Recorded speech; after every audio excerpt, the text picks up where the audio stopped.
Halo Bapak Ibu saudara-saudara sekalian, balik lagi bersama saya di channel Gereja YouTube. Bapak Ibu saudara-saudara sekalian, pada segmen kali ini saya akan menghadirkan perdebatan yang sangat akademis doktrinal antara doktor dari Islam versus Drang yang membahas tentang kealahan Yesus dalam perdebatan ini. Dokter posisi yang sangat-sangat menarik, sistematis, dan perlu disimak baik-baik oleh Kristen juga Islam, sehingga kita dapat memahami seperti apa kealahan sebenarnya dari Yesus Kristus itu. Nah, pada segmen terakhir, nantinya saya akan memberikan penegasan-penegasan ulang atau premis-premis akhir yang kemudian saya tarik dari perdebatan. Mari kita simak dulu videonya. Terus kemudian pada akhirnya bapakku ini sampai sekarang jadinya menyuruh aku kayak gini, kamu gak usah gereja di Katolik lagi gitu kan. Soalnya di Katolik ini kayak lebih nggak mau dia diutamakan firman Tuhan, lebih kayak enakan duniawin aja yang mau diterimanya gitu, yang mau disabarkan ke orang yang enak-enak dengar gitu. Firman Tuhan yang menyakitkan itu nggak mau mereka terima gitu kan. Terus akhirnya diinfluence sama bapak lah, sama yang pendeta Erastus Sabdono gitu kan, gereja apa itu namanya itu. Dipaksa lah aku gereja di situ. Ngapain kau ikuti Erastus? Jangan. Erastus itu sesat itu. Nah itu yang mau aku tanya. Setelah aku lihat di Google searching banyak yang bilang jangan. Bilang sama ayahmu jangan ke Erastus. Jangan ya. Kalau mau pindah jangan Erastus. Jangan Joshua Teu. Itu orang tidak Tritunggal itu. Erastus bilang Yesus itu lebih rendah dari Bapa. Jangan mau. Hati-hati. Ya.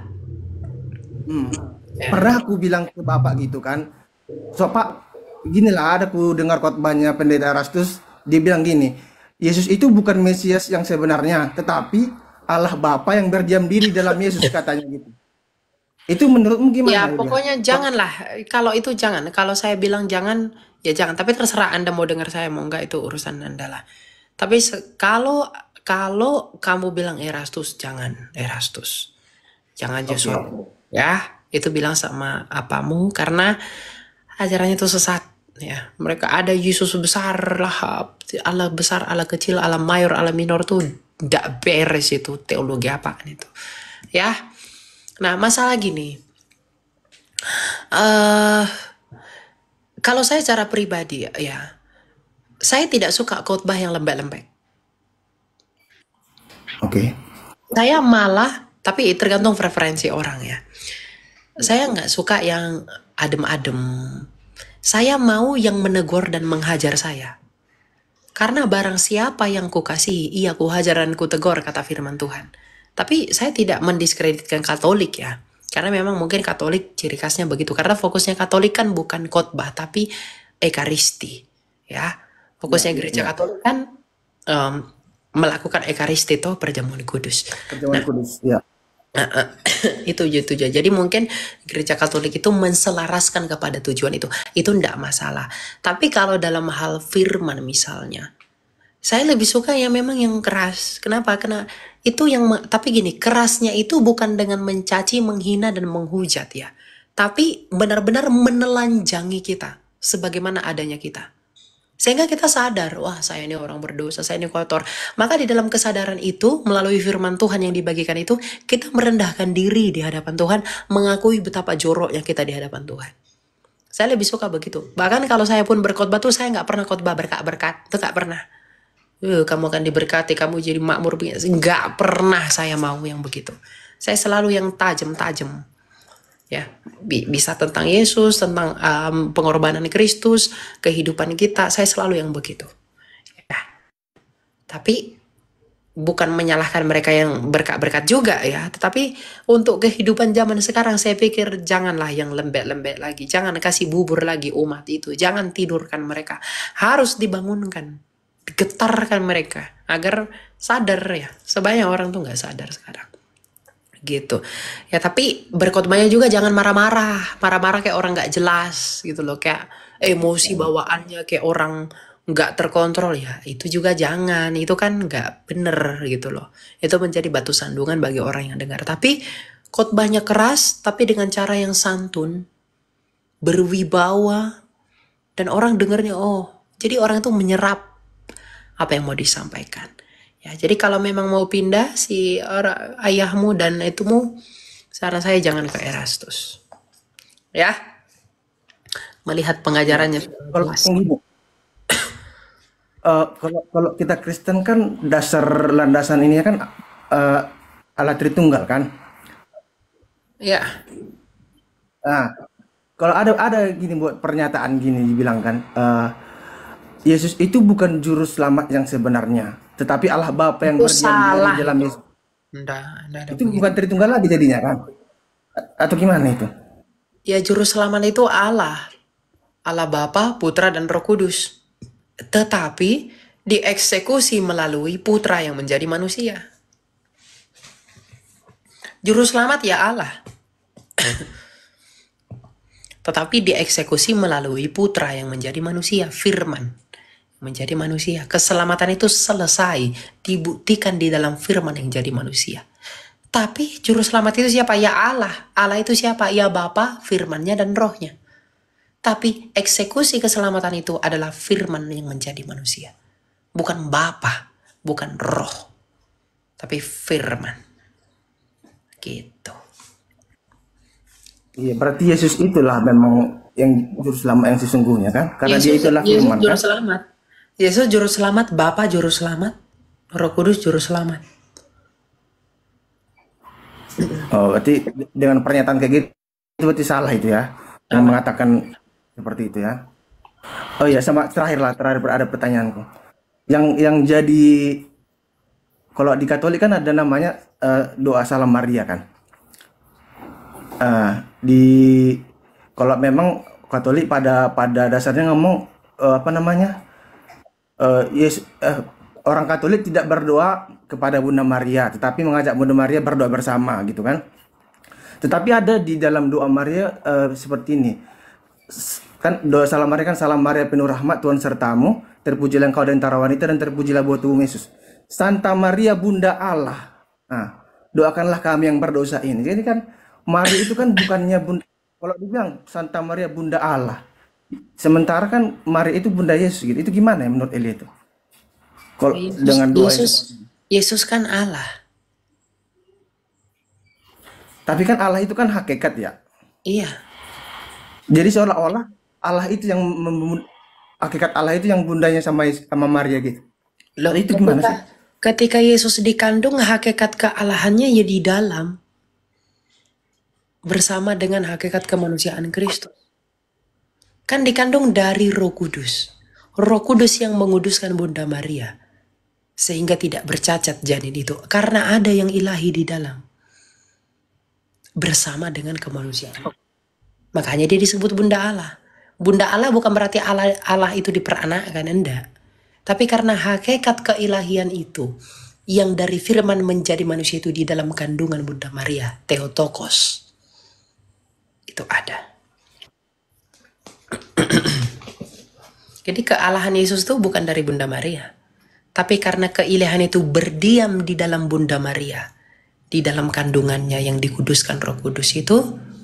Maka disebut Bunda Allah. Kan Kristus dua natur.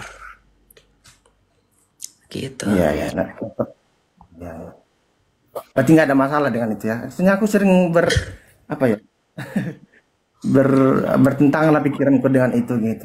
Jadi kalau udah seperti itu, oke. Makasih ya, Lia. Oke. Yuk. Silakan Gels. Ya, shalom. Halo. Nah, saya mau bertanya tentang keselamatan itu sendiri. Kalau nggak salah saya Kristen, tapi ada yang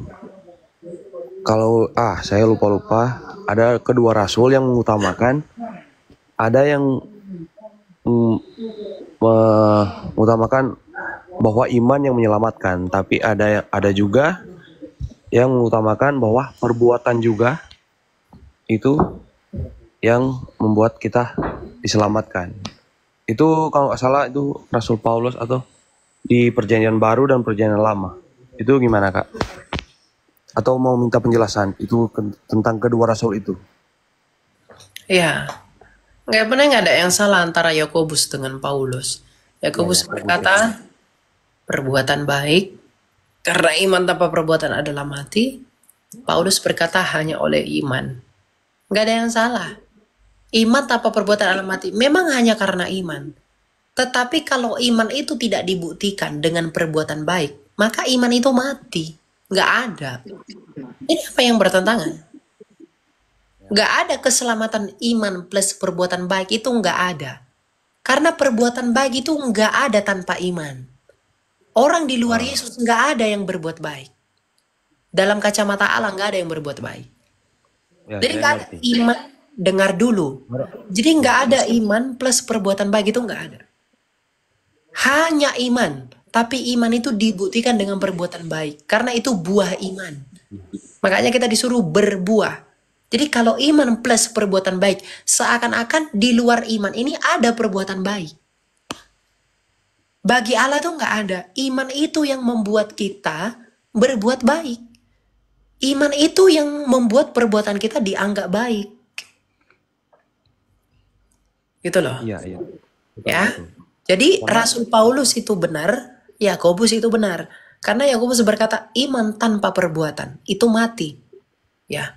Karena saya mengaku sembuh, saya sudah sembuh, tapi saya nggak bisa jalan kaki, artinya saya nggak sembuh.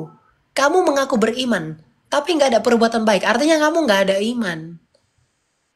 Nah, jadi perbuatan baik itu bukti keadaan iman. Jadi kalau orang bilang keselamatan itu iman plus perbuatan baik, itu nggak benar. Tapi hanya iman, tetapi iman yang dibuktikan oleh perbuatan baik dan buah-buah iman. Yaitu buah-buah. Iman itu perbuatan baik, ya betul, betul. Nah, saya mau bertanya lebih lanjut. Saya lebih tepatnya di Manado, tapi di Tanah Minasa. Yang membagikan Injil di Tanah Minasa itu Riedel dan Schwarz. Itu dari Jerman. Saya mau bertanya, sebelum ya masyarakat di Minasa mengenal Kristus, bagaimana keadaan yang mungkin oma atau opa-opa yang dulu-dulu mereka berbuat baik, tapi mereka belum tahu, belum mengenal Injil, belum mengenal Kristus, tapi mereka berbuat baik dalam kehidupannya, lalu mereka mati. Itu bagaimana kelanjutannya terhadap Firdaus kah atau apa, neraka atau surga? Mohon penjelasannya, Kak. Kita nggak tahu. Tuhan yang tahu. Kenapa? Karena mereka kan dihakimi menurut hati nurani mereka. Kalau oleh karena hati nurani mereka mendakwa mereka menjadi berdosa, binasa. Tapi kalau benar, selamat. Oh, itu menurut hati nurani sebelum Iya. mengenal Injil. Roma 2 ayat 11 sampai 16. Oh, berarti sebelum mereka mengenal Injil itu perbuatan baik itu apakah menjamin keselamatan mereka atau soalnya Hati nurani yang menjadi penghakiman mereka. yang diutamakan oleh Rasul Paulus itu yang menyelamatkan itu iman. Gimana mereka bisa beriman kalau mereka belum pernah dengar Injil? Kan gitu. Berarti pertanyaan kamu itu tidak ada hubungannya dengan iman lagi. Orang tidak dengar Yesus nggak mungkin beriman. Kan pertanyaan kamu bagi mereka yang belum dengar Yesus kan? Yaitu dengan hati nurani. Mereka dihakimi menurut hati nurani. Oleh hati nurani itulah mereka akan didakwa dan dituduh apakah mereka bersalah atau tidak. Karena yang menjadi dasar mereka dihakimi itu ya hati nurani tadi. Nggak ada hubungannya dengan iman. Iman itu nggak ada karena mereka belum dengar Yesus. Kamu sendiri yang ngomong. Gimana mungkin mereka bisa punya iman? Gitu. Ya, masuk. Ya, makasih Kak. Iya, iya. Ya, terima kasih. Shalom. Oke, shalom. God bless ya. God bless. Oke, kalau gitu teman-teman, saya pikir saya akhiri dulu sampai di sini ya. Kita lanjut lagi besok-besok. Saya mau istirahat soalnya. Thank you. Udah udah belajar bersama. Kita mungkin ketemu besok. Pesan saya adalah Selalu belajar dan selalu belajar untuk tetap setia dan beriman kepada Kristus. Semakin kita belajar, semakin kita sadar, dan kita semakin mencintai Dia. Mencintai siapa? Mencintai Allah di dalam kebenaran. Karena dengan demikian kita bisa memohonkan di dalam Yesus Kristus agar Dia mengingat kita selalu dalam kerajaannya ketika Ia datang menjadi Raja. Tuhan memberkati, damai bagimu dari Sang Bapa dalam Kristus Yesus Tuhan. Amin. Itulah perdebatan yang telah kita saksikan bersama antara Egy Sujana versus Dr. Stefri Inder Lumintang dalam bahasan tentang kealahan Yesus. Ada beberapa kesimpulan yang saya bisa berikan di sini, atau presposisi praposisi yang saya perlu tegaskan kembali, sebagaimana yang telah diuraikan sangat rapi, sangat apik oleh Bapak Dr. Stefri Indra Lumintang, bahwa kealahan Yesus itu pertama-tama tidak tergantung pada pakuan manusia. Artinya bahwa manusia mau mengakui ataupun tidak, sama sekali tidak mempengaruhi kealahan Yesus. Itu karena sekali lagi, kealahan Yesus tidak bergantung pada pengakuan manusia. Juga sangat menarik isi. Yang kedua, disampaikan oleh Bapak Dr. In Lumintang, bahwa Allah itu tidak bisa dirasionalisasikan secara sempurna. Atau dengan kata lain, Allah itu bukan tidak masuk akal dalam perspektif kekristenan, tetapi Dia melampaui akal. Itulah mengapa Stefri Indra Lumintang do Teologi kemudian memberikan penandasan bahwa seberapa yang kita tahu, sesungguhnya sejauh itulah memang Allah memperkenalkan dirinya kepada kita. Ini persis ajaran Calvin yang mengatakan bahwa seberapa yang kita tahu tentang Allah, sejauh itulah Allah ingin kita tahu. Dan sejauh itulah Allah memang menyatakan dirinya kepada kita. Jadi kalau Allah itu memang memperkenalkan dirinya sebagai Bapa, Anak, dan Roh Kudus dalam perspektif iman Kristen ya. Mau diapa-agi hal itu tidak bisa digugat karena memang sejauh itulah dan memang begitulah cara Allah memperkenalkan dirinya kepada kita, manus terusus bagi umat Kristen ya.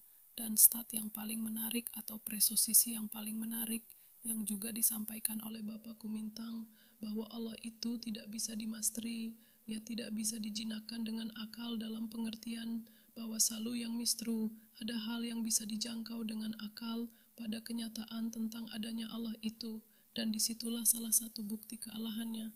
Artinya bahwa kalau Allah itu bisa sepenuhnya kita jinakkan dengan akal, bisa sepenuhnya kita jangkau dengan akal kita, maka sesungguhnya Dia lagi bukan. Sangat menarik apa yang disampaikan oleh Stefri Indra Lumintang, dan kiranya dari perdebatan ini boleh semakin mengedukasi kita semua tentang seperti apa hakikat Allah itu, baik yang kita kenal dalam Bapa juga, dalam diri Yesus Kristus, dan dalam Roh Kudus. Memang Allah dalam konsep keimanan Kristen pada sisi lain, Dia adalah transenden, tidak bisa dijangkau dengan akal, tetapi pada saat yang sama, Dia juga bersifat imanen, ada di antara kita dan menyatakan diri di tengah-tengah kita. Manusia, saya Davisa Guna undur diri, dan mohon maaf untuk segala kekurangan. Assalamualaikum warahmatullahi wabarakatuh. Om Swastiastu, Nama Buddha, salam kebajikan, salam sejahtera. Dan sampai jumpa pada segmen selanjutnya. Silakan tanggalkan komentar. Shalom Bapak Ibu yang kami sangat hormati dan kasihi. Dalam nama Tuhan Yesus Kristus, beberapa waktu lalu kami telah menyelesaikan pelayanan kami di pedesaan.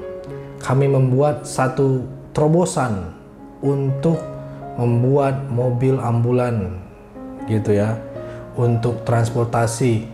Di sana kami memang sangat melihat di sana kebutuhan transportasi di desa tersebut. Selain jalannya yang jauh dan curam, terkadang kalau ada peristiwa malam hari atau ibu hamil, mereka kasihan, bingung mau diangkut pakai apa. Maka dari itu kita putuskan bersama tim untuk menggunakan channel Gereja YouTube ini untuk rekan-rekan subscriber bila ingin mengambil bagian untuk pelayanan ini bisa berbagi di rekening yang tertera di atas.